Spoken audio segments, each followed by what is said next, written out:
Miren, ayer Isabel Díaz Ayuso se quejó de la coincidencia en los tiempos, dejando entender que el caso de su novio pues viene a tapar la corrupción del gobierno. Vamos a ver los casos con fechas y juzguen ustedes. Miren, coincidencias en los tiempos. 13 de febrero del año 2024. Un fiscal presenta querella contra el novio de Ayuso. 12 de marzo, el diario.es publica la noticia. 22 de marzo, la jueza imputa al novio de Isabel Díaz Ayuso. 2 de abril, El Confidencial publica una carta de recomendación típica de Begoña Gómez. El 9 de abril, una semana después, el pseudosindicato Manos Limpias presenta una denuncia contra Begoña Gómez con recortes de prensa. Vamos a sumar otra fecha, el 16 de abril. Justo una semana después, el juez imputa a Begoña Gómez, pero lo mantiene bajo secreto de sumario. Así que ayer la jueza del caso del novio de Isabel Díaz Ayuso sienta en el banquillo a su novio y hoy conocemos este auto del juez Peinado contra Begoña Gómez. El juez Peinado lleva a juicio a Begoña Gómez, a la esposa del presidente del gobierno. Sandra. Sí, podemos confirmar que la mujer del presidente del gobierno tendrá que ir a juicio por malversación de caudales públicos. Se sentará en el banquillo ante un jurado popular y junto a ella también el juez envía a juicio al delegado del gobierno en Madrid, a Francisco Martínez, y también a la asistente de Begoña Gómez, a Cristina Álvarez. Juan Carlos Peinado les ha citado a los tres este sábado por la tarde en su juzgado. Argumenta el magistrado que después de que todos hayan declarado como imputados, la causa está lista para juicio. Se incorpora a la mesa de la hora de la 1 muy rápidamente Irma Frigenti. Irma, muy buenos días. Muy buenos días. Vamos a ver, el juez Peinado va a sentar a Begoña Gómez en el banquillo por un delito de malversación. ¿De qué se le acusa concretamente en este delito a Begoña Gómez? Bueno, lo que hay que dejar claro primeramente es que esto es un trámite meramente procesal, es decir, todavía no se ha abierto juicio oral, todavía no se le ha procesado, simplemente se le va a comunicar que esas diligencias indeterminadas se van a transformar en un procedimiento que tiene que ir por ley del jurado por el tipo de delito que es. En este caso es malversación, eso solo lo puede juzgar un jurado en este caso, y por eso se les ha citado, porque la ley le obliga a hacer esa comparecencia, pero este auto es simplemente un trámite procesal, digamos. Luego ya cuando corresponda y cuando toque, pues se abrirá juicio oral y se la procesará si es que así se determina. También hay que tener en cuenta y no perder de vista que hay 8 recursos en la Audiencia Provincial de Madrid que todavía tienen que ser resueltos. Entre ellos, pues hay recursos de Begoña Gómez y eso es lo que va a determinar el futuro de esta instrucción. ¿De qué le acusa el juez Peinado? Bueno, pues es que en este auto tampoco se detalla exactamente cuáles son los hechos que se le imputan a Begoña Gómez. Se habla de esos correos, se habla de la función que hacía su asesora, en este caso Cristina Álvarez, pero no hay, según lo que yo he podido leer hasta ahora, porque bueno, acabamos de recibir el auto hace escasos minutos y ha sido una lectura así un poco rápida, pero en lo que yo he leído hasta ahora no se determina exactamente en qué consiste o cómo puede haber malversado Begoña Gómez en este caso caudales públicos. Entonces, por aclarar, este trámite procesal, nos dices, no implica que Begoña Gómez vaya directamente al banquillo. No, es un trámite procesal simplemente para comunicarle que esas diligencias indeterminadas se transforman en un procedimiento de ley del jurado, porque este delito solo se puede juzgar por jurado, y ya una vez se le comunique que, bueno, podríamos hablar también de lo curioso que es citar a las partes un sábado a las 6 de la tarde. Yo no lo había visto en la vida. Bueno, se le comunicará que el procedimiento se transforma y luego, pues cuando toque, pues ya se dictará ese auto de procesamiento y ese auto de apertura de juicio oral, si es que corresponde. A las partes ya se la comunicó, se les comunicó ayer por la tarde, según me apuntaban, y tienen 3 días para recurrirlo, que era lo que apuntaba el juez, el magistrado antes, así que veremos a ver en qué queda. Si no, ya tenemos el sábado por la tarde punto informativo. Claro, sí. Porque tú nos decías, no es lo habitual que el sábado por la tarde convoquen, ¿no? Yo la verdad es que no lo había visto nunca, o sea, sí que es cierto que es una comparecencia a la que te obliga la ley del jurado, pero un sábado a las 6 de la tarde, yo la verdad, nunca lo había visto. ¿Y en el auto indica que sea un procedimiento que haya que realizar con especial urgencia? ¿Tú que te lo has leído? No, o sea, no con una urgencia como para convocarte un sábado. Quiero decir, no sé si desconozco también si es que hay problemas de agenda en el juzgado, si es que no puede ser otro día, o sea, desconozco la circunstancia concreta del juzgado, pero no es una cosa como para citarte un sábado, vamos. Si llama la atención, subrayábamos ahora que dentro del auto el juez dice que justo la querella por malversación era la que no aceptó en un principio. Lo que sucede que, bueno, que poquito a poco, ¿no?, él explica de alguna manera en una línea que es justo el delito que ha ido cristalizando en el proceso. Sí, que ha ido cristalizando. Bueno, hay que recordar que esta querella en un principio la presentó el partido político Vox, que ejerce la acusación popular. La presentó en el 7, que no es el juzgado de Peinado. Este juzgado se inhibió en favor del 41, que es el de Peinado. Peinado sí que dice que en un principio se rechazó, pero luego sí la ha ido cristalizando. Bueno, hay que recordar que abrió una pieza separada para investigar esto dentro del procedimiento, en el que ya hay múltiples piezas separadas y casi es imposible seguir cuántas piezas separadas hay, cuántos delitos se investigan, y que tomó declaración incluso en Moncloa a Félix Bolaños, al que pidió imputar por malversación en el Tribunal Supremo. El Tribunal Supremo le dijo que no había indicios suficientes para investigar a Félix Bolaños, pero él sí que ha mantenido la investigación tanto a Cristina Álvarez como a Begoña Gómez como al delegado del Gobierno, a Fran Martín.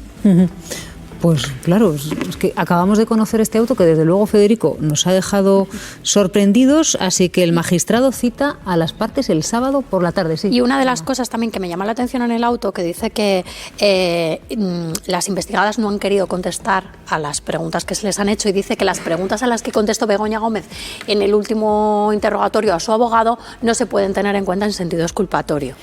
Eso también me ha llamado bastante la atención. Y también hay dos personas más a las que cita, ¿no? A la asesora Cristina Álvarez y al actual delegado del Gobierno, a Francisco Martín, ¿no? Sí, es que Francisco Martín ocupaba un cargo. Fue el que... Bueno, estaba leyendo un poco el auto para intentar entender un poco cómo habíamos llegado hasta aquí, y lo que dice es que después de ese auto de la Audiencia Provincial del mes de junio, en el que la Audiencia Provincial le dice siga usted investigando para ver qué responsabilidades se le pueden atribuir a Cristina Álvarez en cuanto a la malversación. Ese auto es en junio, y él lo que dice es que después de ese auto, después de lo que se ha llevado a cabo dentro de la pieza separada por malversación y después de lo que ha pasado el 10 de septiembre de 2025, que es cuando hubo las dos declaraciones de Cristina Álvarez y de Begoña Gómez, pues dice que, bueno, pues que ya se ha llegado a la conclusión, y esto me llama mucho la atención porque no especifica cuáles son esas diligencias, pero dice se puede colegir con las leyes de la lógica y la empírica, que se cumple con el requisito de verosimilitud de los hechos que hasta ahora no podían determinarse de una forma concreta. Está con nosotros Ignacio González Vega. Ignacio, muy buenos días. Buenos días, Silvia. Bueno, ¿qué implica este paso que acaba de dar el juez Peinado? Bueno, pues implica un paso muy importante o relevante, porque en definitiva ha optado por dos soluciones. Por un lado, llevar a juicio a los tres investigados en este asunto, en el de malversación de caudales públicos, y además ha determinado, de acuerdo con las previsiones establecidas en la Ley Orgánica del Tribunal del Jurado, que el procedimiento correspondiente es el del Tribunal del Jurado, porque así se prevé que el delito de malversación de caudales públicos es uno de los delitos que es competencia de este jurado popular. Y es habitual, claro, nos ha sorprendido escuchar que el juez Peinado les ha citado el sábado por la tarde. ¿Cómo es el procedimiento? ¿Es habitual que se les cite en fin de semana, Ignacio? No, desde luego no es habitual que se les cite en fin de semana. Existen los días hábiles de lunes a viernes. Creo que hay días más que suficientes para poder practicar las actuaciones correspondientes. Lo que sí es importante señalar es que en nuestro sistema procesal español, cada una de las resoluciones judiciales tiene la posibilidad de ser recurrido ante una instancia superior, en este caso ante la Audiencia Provincial. Por tanto, si las partes consideran que esta resolución es perjudicial para sus intereses, como así lo creo yo, en ese caso no dudo de que sus defensas interpondrán los correspondientes recursos de apelación ante la sección de la Audiencia Provincial. Bueno, el sábado por la tarde, entiendo, por la información periodística que se ha dado, se darán a conocer los hechos que por los cuales se les va a llevar ante un jurado popular.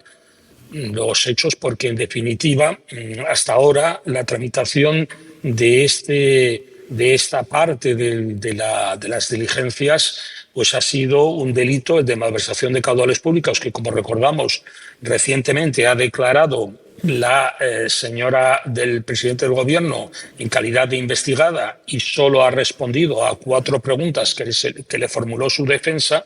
Pues bien, a partir de ahora lo que tendrá que es dar a conocer esos hechos en esa comparecencia en la que estarán los 3 investigados.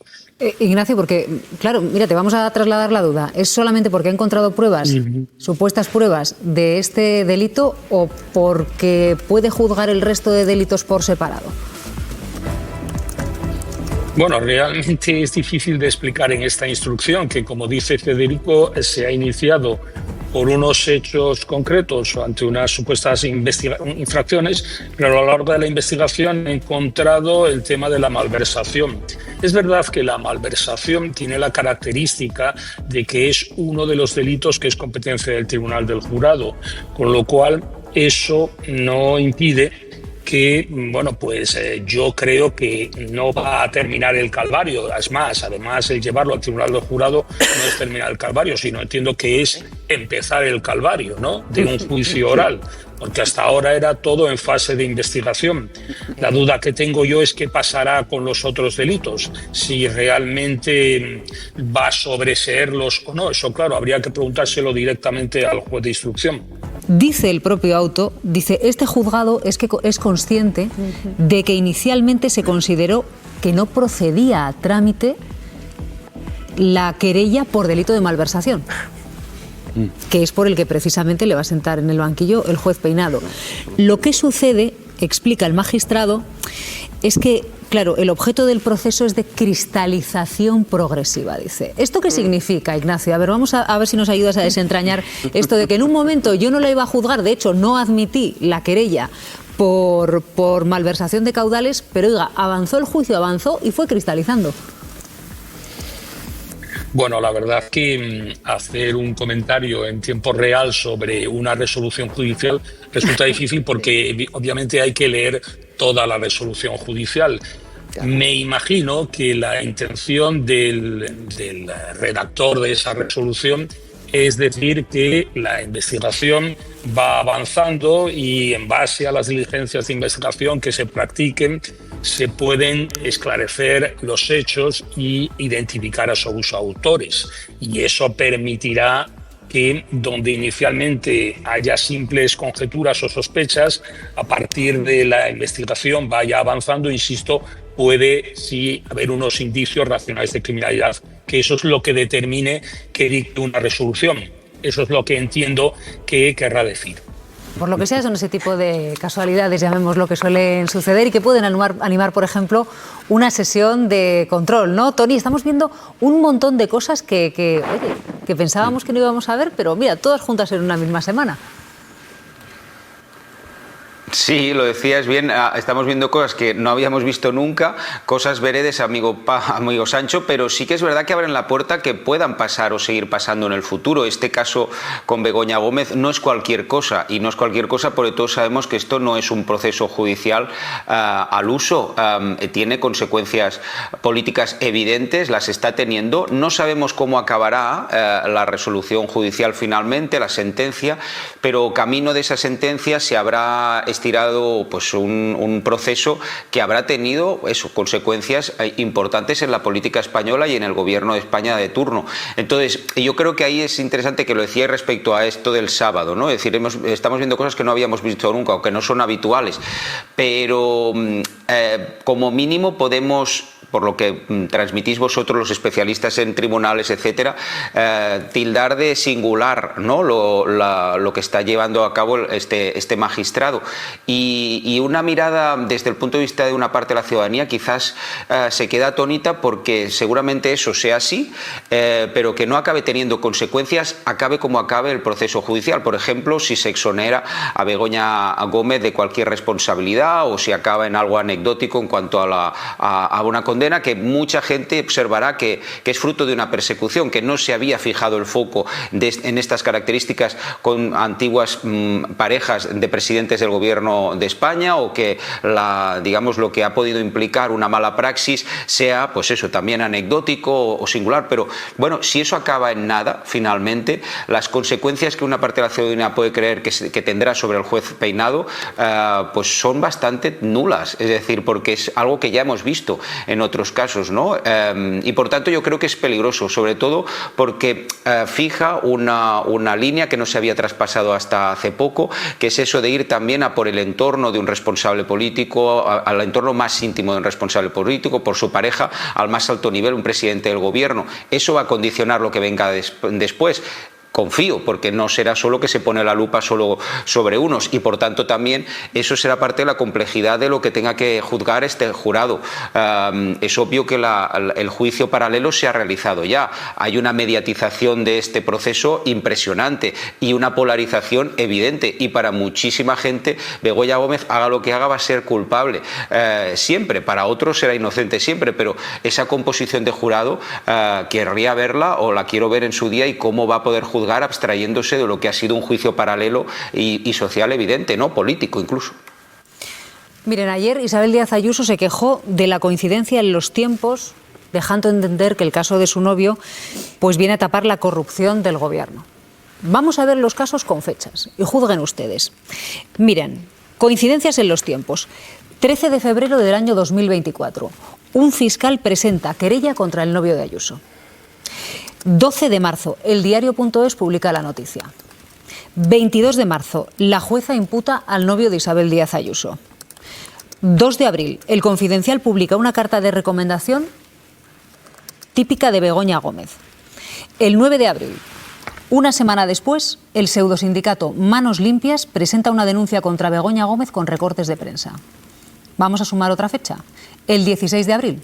Justo una semana después, el juez imputa a Begoña Gómez, pero lo mantiene bajo secreto de sumario. Así que ayer la jueza del caso del novio de Isabel Díaz Ayuso sienta en el banquillo a su novio, y hoy conocemos este auto del juez Peinado contra Begoña Gómez. Federico, lo digo a la hora de ordenar los tiempos, que tengamos muy clara cuál ha sido la línea temporal. Bueno, está provocando reacciones todo esto. En un instante vamos a acercarnos al Congreso de los Diputados porque, como nos decía May, justo el juez Peinado emite los autos horas antes de la sesión de control, ¿no?, al Congreso. Siempre suele animarla, ¿no? Horas no, minutos.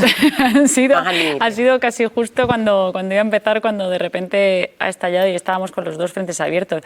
Veremos a ver por dónde van ahora las reacciones, porque ha sorprendido y mucho el momento elegido por el día. O sea, no se esperaba, igual que ayer sí se esperaba la decisión desde Badajoz con el tema del hermano del presidente. El de hoy no se esperaba, entonces les ha sorprendido, pero a las primeras impresiones es de escandaloso, primero por el día elegido en el que se les cita, sábado por la tarde, o sea, una novedad que nadie encuentra ningún tipo de explicación, y sobre todo por otro de los apuntes también con los que nos dejaba el magistrado, el qué ocurre con los otros delitos, porque se ha decidido dar este paso adelante con uno de los delitos y no dice nada del resto, como que están sorprendidos porque no entienden este movimiento de Peinado. Quizás pueda tener algo que ver que su jubilación está próxima, que le queda, creo que es cerca de un año, ¿no? Y que, bueno, no sé si hay alguna otra cosa que se nos escape sobre la situación, digamos, del momento procesal y de la situación del juez.